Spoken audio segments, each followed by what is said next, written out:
और जी उसमें डॉक्टर साहब मैं उसमें थोड़ा उसमें उसके उनकी क्लास बाद में लेंगे, पहले मेरे जहन में कुछ क्वेश्चन है और आपके भी प्लीज गो अहेड। उससे इकरा सिस्टर जी से वो क्वेश्चन मेरे एक तो वो फोर्जरी वाले हैं, उस उन फोर्जरी जी में ये है कि उन्होंने मतलब कि मैसेज करना शुरू कर दिए हैं, और दूसरा जो है मैसेज उस मैसेज के हवाले से यानी कि उसको हरास कर रहे हैं।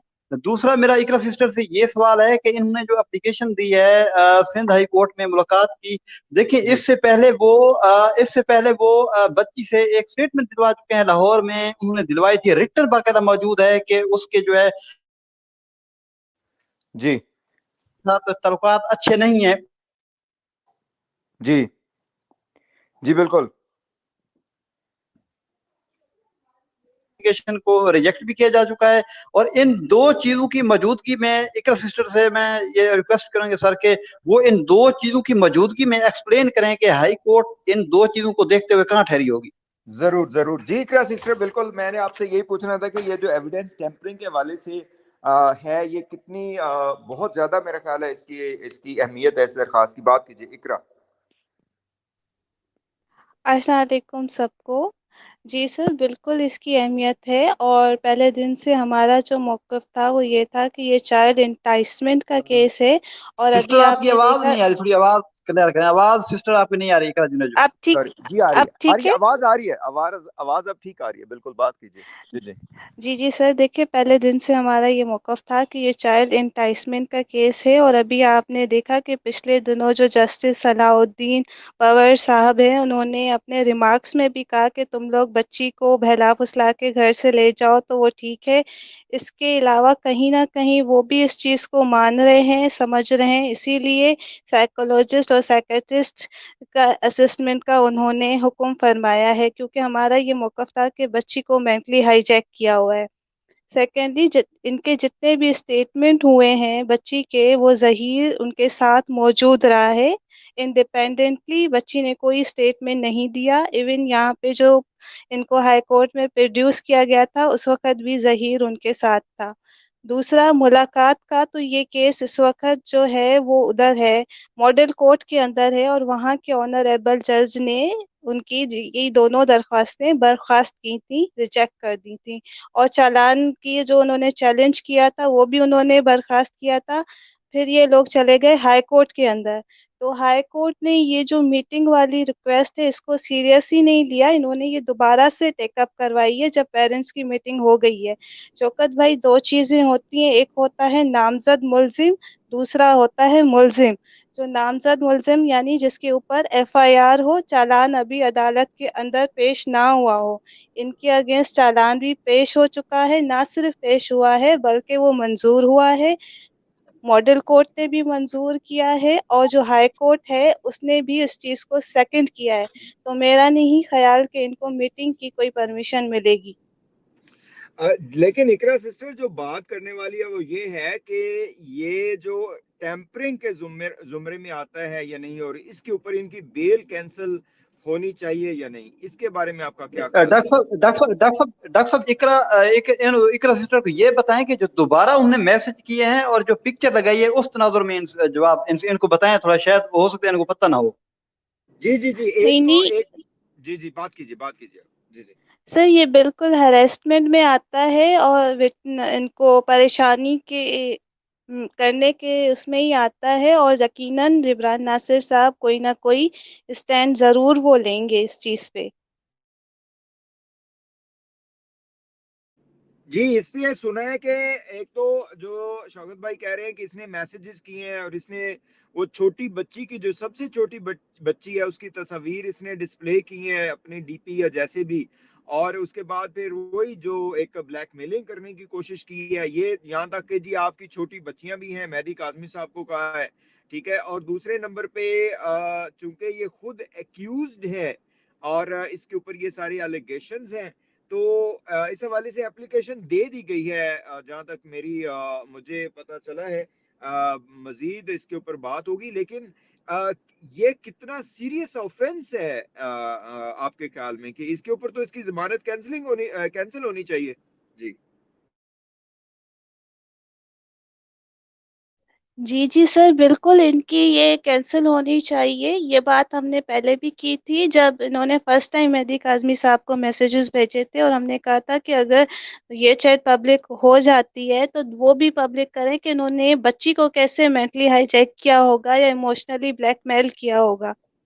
जी।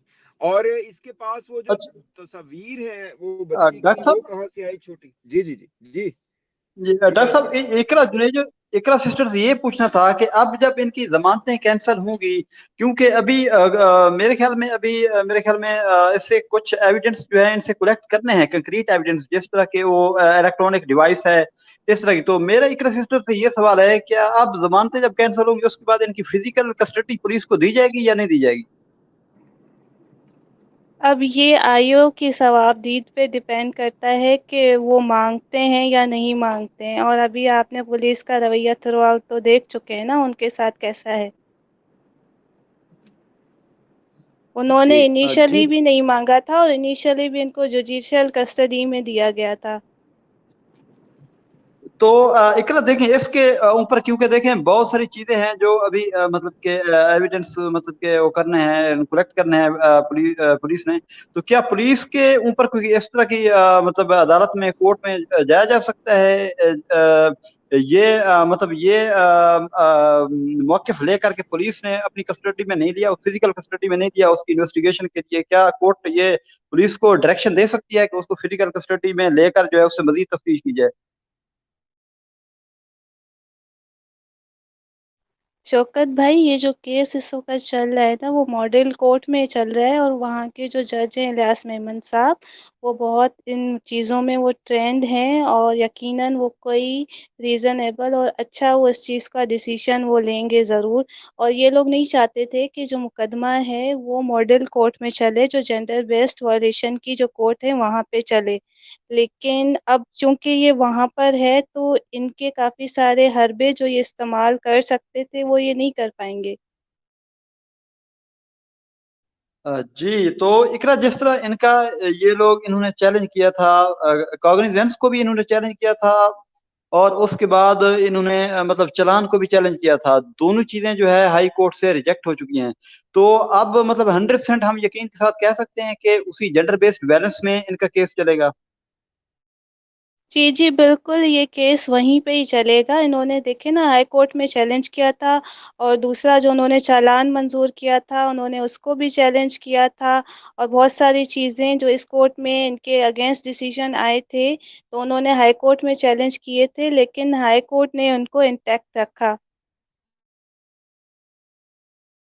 इकरा ये जो जी, मतलब कि अभी फयाज भाई ने कहा कि मतलब कि वो निकाह के हवाले से मतलब कोर्ट में जाने के लिए उन्होंने कहा है, और उसके अलावा भी लाहौर में मेरे ख्याल में फवाद सिद्दीकी साहब जो है इस हवाले से जो है वो कोर्ट में पेश हो रहे हैं। तो जो बच्ची से इन्होंने एक मतलब के डॉक्यूमेंट लिखवाया था, मतलब खुद लिखा था इन्होंने कि मेरे उस शौहर के साथ जो है वो जो मुबैना शौहर है उसके साथ किडनैपर के साथ ताल्लुकात ठीक नहीं है। तो क्या वो उसमें हेल्पफुल हो सकते हैं? और ये जो कराची में जो प्रोसीडिंग चल रही है उसमें वो पीस ऑफ पेपर जो है वो हेल्पफुल हो सकता है मुद्दई के हक में? बिल्कुल हो सकता है, और वो पीस ऑफ पेपर नहीं है, वो जुडिशियल मजिस्ट्रेट के आगे स्टेटमेंट है, यानी कि बच्ची ने अदालत में हल्फिया बयान दिया है, ठीक है? तो ये तो उनके अगेंस्ट जाएगा ही जाएगा। दूसरा ये कि उन्होंने बच्ची को जो लावारिस छोड़ा जिसकी वजह से उनको वहाँ पे दारुल अमान में जाना पड़ा, तो ये भी इट्सेल्फ इट्स अ क्राइम, तो उसका भी इनको जो है मुद्दई को बेनिफिट मिलेगा। जी। इकरा, आपसे ये पूछना चाहूंगा, उसके बाद फिर बाकी लोग हैं। हनीफ साहब ने ज्वाइन किया है, और तसव्वुर भाई और फातिमा ज़ैदी, सबको वेलकम करते हैं। मेरा आपसे सवाल ये है कि ये जो पेरेंट्स की मुलाकात हुई है इन बच्ची से, इसको आप किस तनाजुर में देखती हैं, बच्ची की अपनी मेंटल हेल्थ के हवाले से, और उसके बाद फिर जनाब वो क्या उसे कहना चाहिए, आगे जो केस के ऊपर इसके असर पड़ेगा, या बच्ची के अपने जो क्या नाम है प्रोसीडिंग्स के हवाले से? जी।